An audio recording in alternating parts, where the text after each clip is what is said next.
Hello बच्चों, आइए प्रश्न देखते हैं। विश्रामावस्था में पेशी तंतु में ट्रोपोमायोसिन आंशिक रूप से आवृत करता है।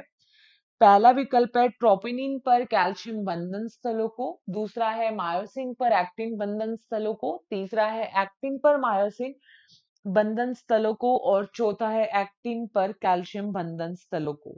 तो देखो, अगर हम इस प्रश्न में की मुख्य अवधारणा के बारे में देखें तो हम देखते हैं कि पेशी संकुचन के दौरान दो प्रकार की प्रोटीन भाग लेती है। पेशी संकुचन में एक प्रोटीन होती है जिसे कहते हैं एक्टिन प्रोटीन और अन्य प्रोटीन जो है वो है मायोसिन प्रोटीन। एक्टिन जो है वो हल्का तंतु या पतला तंतु है और मायोसिन जो है वो भारी तंतु या मोटा तंतु होता है। एक्टिन प्रोटीन में हम देखते हैं कि यह एफ एक्टिन से बनती है कि जी एक्टिन के बहुलीकरण से क्या बनता है, एफ एक्टिन। तो यहाँ पे जो अभी बनाई है संरचना, ये एफ एक्टिन है। एफ एक्टिन के एफ एक्टिन से मिलकर क्या बनती है, एक्टिन प्रोटीन। और ये क्या है, एफ एक्टिन।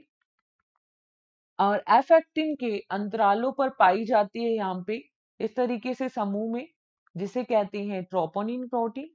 और इस ट्रोपोनिन प्रोटीन के पास कैल्शियम को बांधने के लिए क्या होता है, स्थल होता है। यह है ट्रोपोनिन प्रोटीन।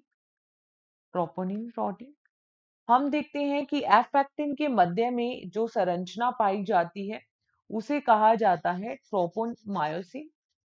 ये है ट्रोपोमायोसिन। इस तरीके से ये संरचना मिलती है। ये है ट्रोपोमायोसिन। तो प्रश्न में बोला गया है कि विश्रामावस्था में जब पेशी में संकुचन नहीं हो रहा, अर्थात विश्रामावस्था में क्या होता है, पेशी तंतु में जो ट्रोपोमायोसिन है वो आंशिक रूप से किसको आवृत करता है, तो ये आंशिक रूप से एक्टिन पर पाई जाने वाले